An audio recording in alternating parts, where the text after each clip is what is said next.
Hello. Hello.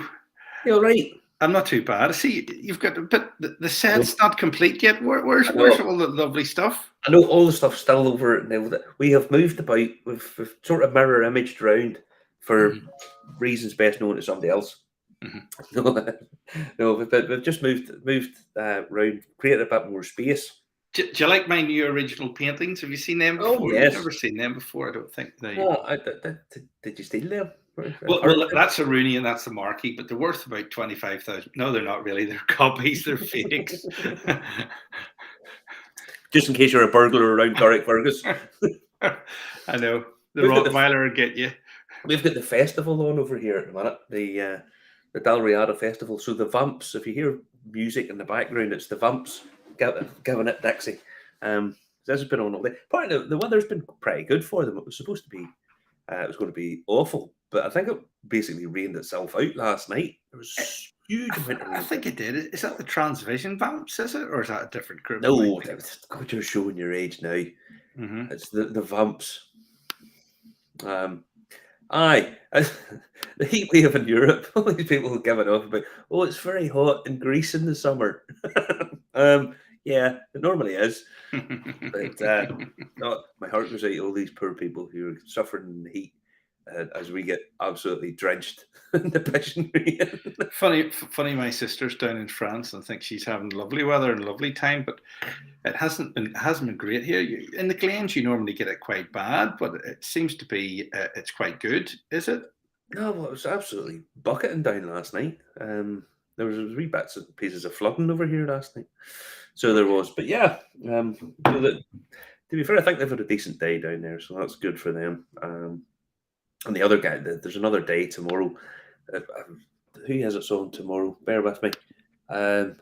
Flash Harry, you know the guy who's Yeah, he's very good. I seen yes, him very good. once down at the Rotterdam bar. Pity it's closing down. The Rotterdam bar, they're totaling it.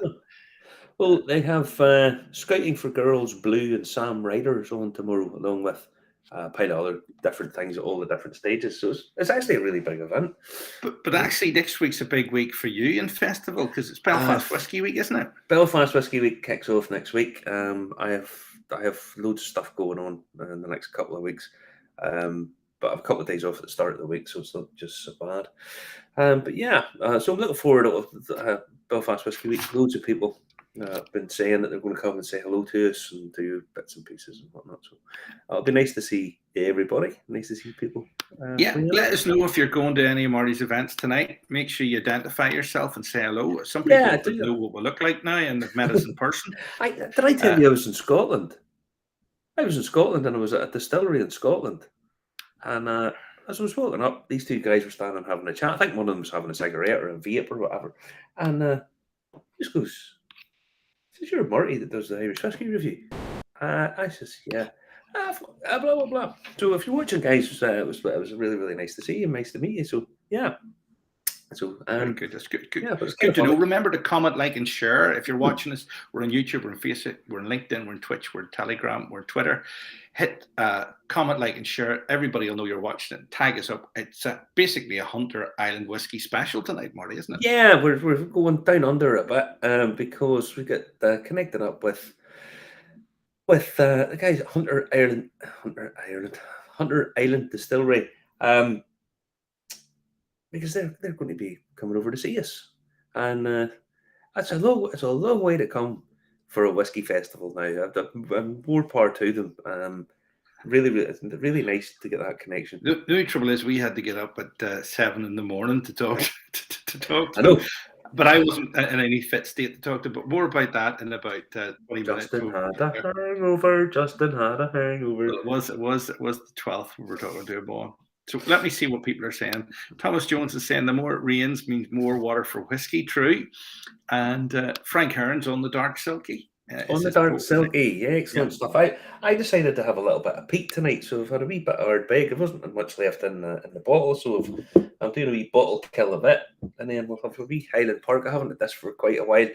If I remember, I didn't particularly like it, but I'm trying to clear up a bit of space because there's whiskey all lying over the floor and basically every flat surface in here.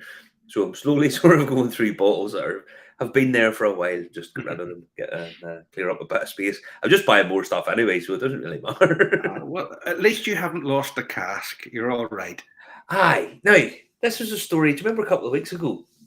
We were saying that the Speyside distillers had said to that this couple that no, we've lost your cask, we can't find it, and it was to do with the fact that they were supposed to have paid stockage fees, but they said they were never asked to pay them. They never heard anything about it. Our Jim's on the jig ten, but yeah. So yeah, he's this was a bit of a weird one because they said, "Oh, well, we were never asked to pay it," and Speyside Distiller said, "Well, we have got rid of it or whatever." They said, "Oh, we can't find it." Well, now there's been a little bit of a development. It's been resolved. This has been going on for 5 years, by the way.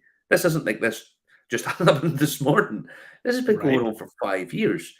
So the guys involved have been given compensation of £16,855. That's not bad.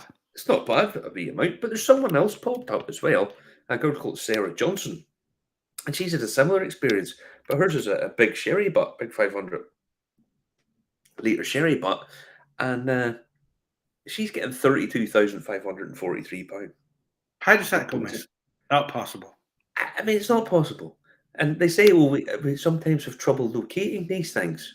Well, I'll just say, no offence to you, but your logistics is atrocious if that's the case. I mean, but I'm pretty sure it's like everything else. They have barcodes and the barrels are marked and stacked, and it's a bonded, secure warehouse, and you have to do all that.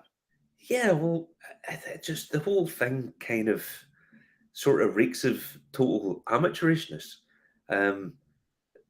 To say, oh, you were supposed to pay storage fees and then not tell anybody and then get rid of something that belongs.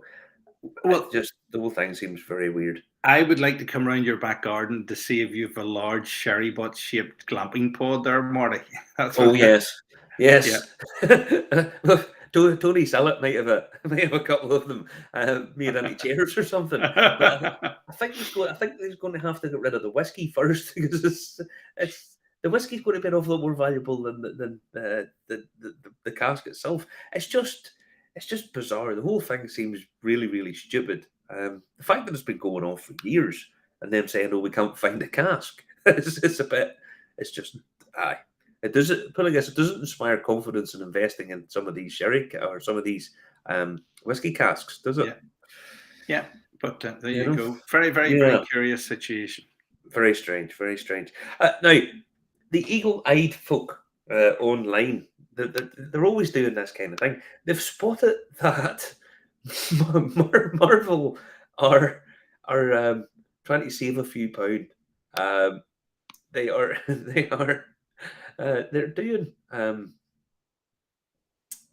they're making TV shows and they want to show off the whiskey the characters are drinking, but it seems that it's the same bottle.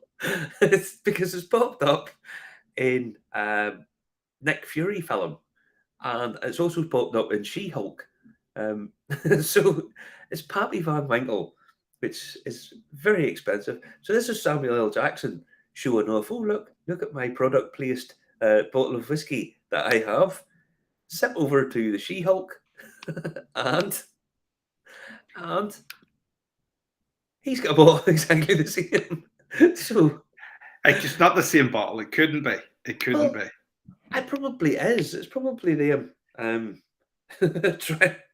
to save a few quid. It's about £5,000 a bottle, that, you know. But if you're a film producer, they'll lend you one, or you know, it could be like Ryan Reynolds where he tries to steal a watch. You know, but surely they have fake bottles for things like that. Possibly, but it's kind of funny. It's been flagged up that they're using the same bottle, but they're not as bad as the guys who were working over at the Oregon Government Ethics Committee, who have been investigating some 6 former managers because it over there they've got this where bottle allocations done by the state. And what they found is these 6 guys were sending the bottles over to off licenses or liquor stores so that they could nip round and buy them. Yeah. Did we not do a story about similar to Yeah. this a couple of It weeks was, ago, or a it couple was of quite months ago? similar. Yeah, it was quite similar. But yeah, so what they're doing is they've all lost their jobs, and they are the probe into it all has been paused pending probably gathering more information and whatnot. But yeah, this Pappy, people seem to be absolutely lost in it, trying to get their hands and bottles on, and it just cost 6 guys their jobs. And I would imagine they're probably reasonably well paid jobs too. I would have thought. So yeah, it's all a bit strange now. All a bit strange. Why do people do this and think they can get away with it then? I don't know. I really don't understand. Why would they consider it? Why do they think they're not going to get caught? You know? I think it's down to the fact that it's $5,000 a bottle, basically, isn't it? Yeah. Yeah, but I mean, it's five. As Jim says here, it's 5K a bottle. But yeah, you're not. You're going to make a couple of quick pound, but what's the point if you lost your job? No. You know, it's just a bit silly, you know. It is. But it's bad. Was that the guy you were talking about that met you in Scotland? There's a new guy there. I've never heard his name before. Patrick Bambrick? No? No, I don't think that was the guy that I met in Scotland now, but it's a new name. If you're a new listener, always say hello and we'll always talk to you. Don't worry, we don't slag you off for 2 or 3 weeks so as you get used to us. No, you have to get used to us. But yeah, I was out doing a whiskey tasting today, which was quite nice. It was a nice group. We got just got a little bit of soaking just towards the end of the day. But yeah. What about your whiskey walks for Belfast Whisky Week? Are they sold out yet? Or I haven't a clue, Justin. I don't take anything to do with that. I just do whatever that needs done. So there'll be a whole slightly different bits and pieces happening all through the week. I have to, you know what Paul's like. Paul, great guy that he is, it does. It can be a little bit. You find out on the night. There's people complaining because we're not in the normal set tonight. Peter Stewart says people can hear you tapping your keyboard. Yes, it's real. Yes, you have to make sure it's real. It's not fake. We're actually live, and I can't show you the keyboard because it's joined onto the computer. So if I touch it, you'll hear it. Yes, it's real live TV. It's not like QVC where they made a lamp go on and it wasn't plugged in. That's the best bit I ever see.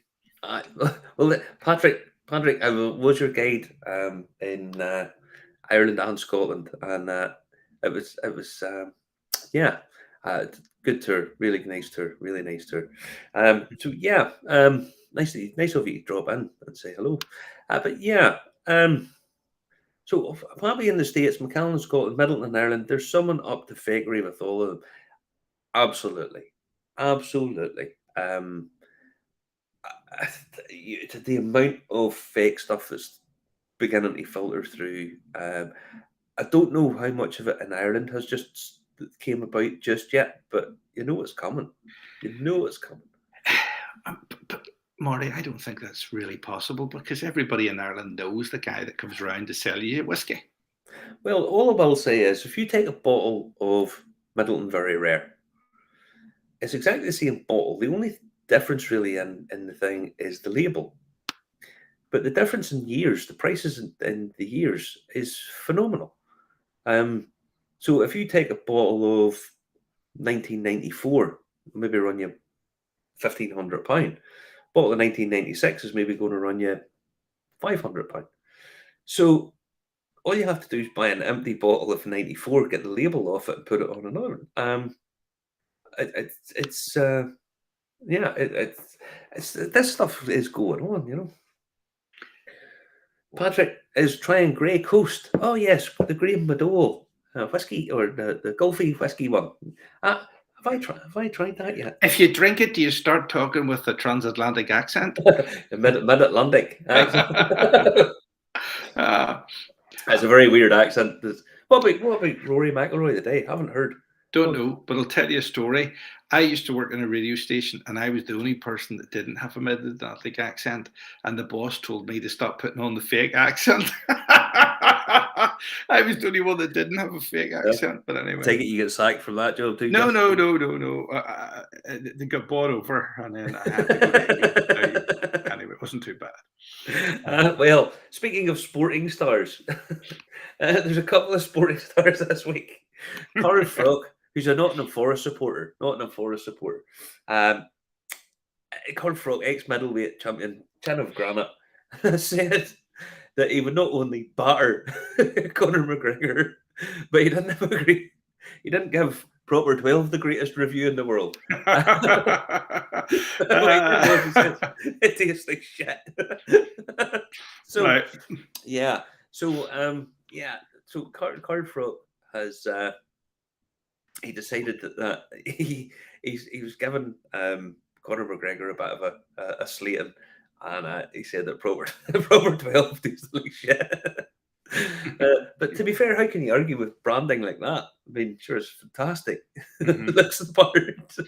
It's pretty good. It's just bloody awful, is what that is. But yeah, so yeah, that is that. Now, McIlroy in the lead, but in the lead, I think, yeah, Rory's one shot in the lead going into the last day. Yeah, good man. Come on, Rory. And so Conor McGregor, the fantastic whiskey critic that is Carl Frog, has decided that he doesn't think it's up to much. Yeah. Why do people listen? We had that young lady from Teeling on, and I told you that when Dr. Teeling did an interview in RTE, he rated what Conor McGregor has done from a marketing point of view. But you know, it's still a very, very, very, very valuable product, isn't it? Oh, it is. Yeah, I mean, I wouldn't criticize anybody for that, but it just doesn't up to much. That's the problem, you know. But what can we do? Now, last but not least, Curramore Whisky have released their own spirit this week. Now, there's only 1,375 bottles of it, 46%, triple cask release, virgin, right? Triple cask release, virgin French oak, Oloroso, and ex-bourbon. €195 a bottle, but pricey. But it is, to be honest, it is a first release, and you kind of always expect them. They're always a bit sought after, so you kind of think that's. I don't mind first releases being expensive. It's pot still, so it's using barley and oats grown on the estate. So yeah, it's no, it's a Noel Sweeney product. So you imagine it's probably going to be pretty good. These guys getting up and running, and more new whiskey coming. I see James down in Ardra, the Sleeve League, sort of dropped a hint that his first release of his new make is heading towards being bottled. So we might see that on the shelves in the not too distant future. Okay, yeah. What's so special about this one, Marty? Is it because it's pot still, or it's the first release, or? Yeah, well, it's the first release bottlings are kind of like because it's new distilleries that are actually gives you an idea of what kind of they're thinking of doing and what their kind of ambition will be, and well, it's another new distillery that's released their inaugural release. So yeah, coming of age bottling. And those are the kind of bottles that I actually quite like to collect. So yeah, is the news this week. Very good. I was trying to show you. I was trying to get a picture to go there, but I can't get it to go. So I'll show you it here like this. Look at that. What is it? Look at the view from my cabana tonight. That's the. That's what I was going to say. That's your back garden. Sure, that's the fourth hole tonight on the golf course. Look at that, beautiful tonight. It's not fantastic. Beautiful. You know? Yeah. So good luck, Rory. Good luck, my old son. Good. Now, I didn't appear on screen in this one for a very obvious reason. Tell them. Justin was sick. Justin was out on the lash, and surprisingly enough, he didn't have a hangover. Wake on stage of his food poisoning. just didn't get a hangover. He gets food poisoning. Yeah. So he was a bit green when we had to do this interview. We had to do it dead early in the morning because we were talking live to someone down under. So yeah, we Damian Mackey from Hunter Island Whisky. Yeah. Aye. So it was nice to get caught up with him. Anyone who doesn't know, the Tasmanian whisky scenes really went haywire over the last while. There's far more distilleries in Tasmania than there is in Ireland. I mean, they're not going to be big affairs, but the fact that they are what they're doing, and it was really nice to get caught up with Damian down as he. This is his second kind of venture, and he'll explain all this in a minute. But it's kind of his second adventure in whiskey, and he's actually got the distillery up and running, his own brand. He already had his own brand, but this is his new one, and he's going to be coming over to Belfast Whisky Week, which would be pretty nice to see him.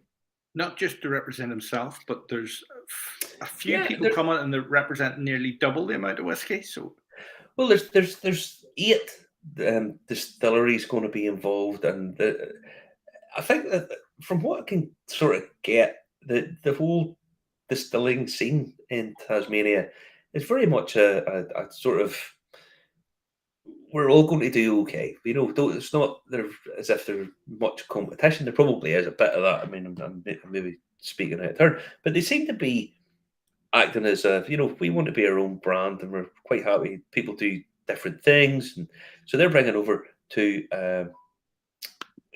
show more and more stuff, and that's one of the things, Jim, that they're coming over because they want to see if they can get distribution and bring over some whiskey over here. No, that's true. That's true. They've asked me about that. I told them that Anzac was probably their best bet for trying to get whiskey distribution of that sort. Well, possibly. Yeah. So the paintings maybe are straight, but it's called spherical aberration because they're further behind me. And they've been done with the laser level. It looks like that because it's fisheye. Okay. Tony, please don't. Yes. I have to listen to that. It's like when I get closer, my face gets rounder like that there, you see?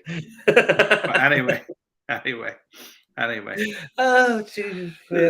Anthony, I'll come around your work and pick holes in it too, wherever you work. Yeah. All right. Let me see what the Whiskey Novice is saying before we start. As far as I can tell, laws in Tasmania have got very lax. The producers are loving it. Yeah. We'll put it like this: all will be revealed. Just the sheer volume of stuff that they're doing, the number of distilleries is incredible.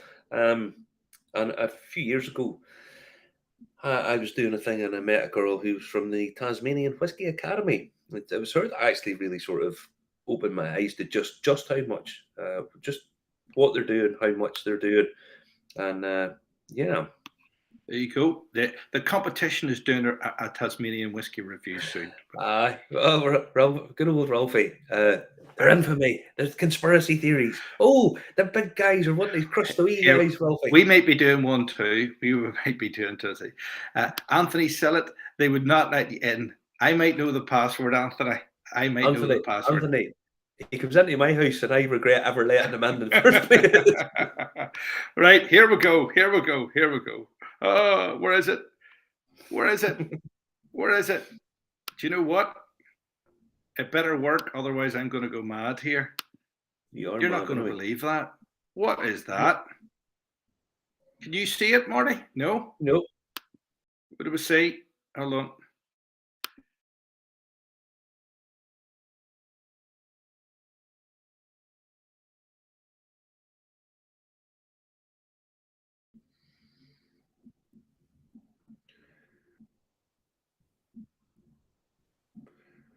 I really need to get these walls sorted. You'll have to talk while I get this sorted, Marty. I don't know what's going on here.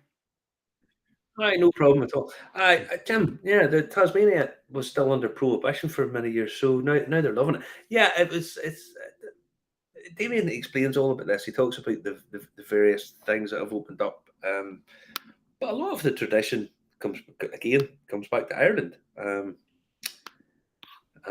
That's what it comes back to. But yeah, the whole Australian thing. I think a lot of the ones in Australia, it's a lot more to do with wine and stuff in Australia, but Tasmania seems to be really grasping and gripping with the whiskey scene. So yeah, it's it's exactly what's going on down there. So we have major technical difficulties here tonight, Marty. As you know, I am not in the usual location, and something is going on here which I do not understand at all, because that should be appearing and it should be playing. So I'm going to hit play on it and see if it plays, and you let me know whether you can see it or not. Okay? All right, buddy. I can't see it to play it. Isn't that fantastic? All I can hear is that clicking of that mouse. It's not going to play for us, so I am going to have to do it by a different system. We're going to say bye-bye, and then I'm going to hit play on a different system, and fingers crossed it should work, and you should be able to see it on YouTube and on Facebook and on the other platforms as well. I have no idea what's going on. It always is whenever we have a major interview. The gremlins are in the works. I cannot get it to play. I have no idea why it is not playing. I've changed the settings. I've rebooted it, and it is not doing it. So I cannot understand that at all. So there you go. Don't ask me. Yeah, Michael, they're saying there about some collaboration between the Tas distillers and Cologne. Bill, when we talk about this whenever we were interviewing with Damian, that it was. I mean, in some regards, Irish whiskey at the minute is sort of benefiting and doing the collaborations because of what Brendan and Peter Bignell done or have done. So there you go. It's now live on our Facebook page, and it's also live on our YouTube page, and it will eventually go to the LinkedIn page as well.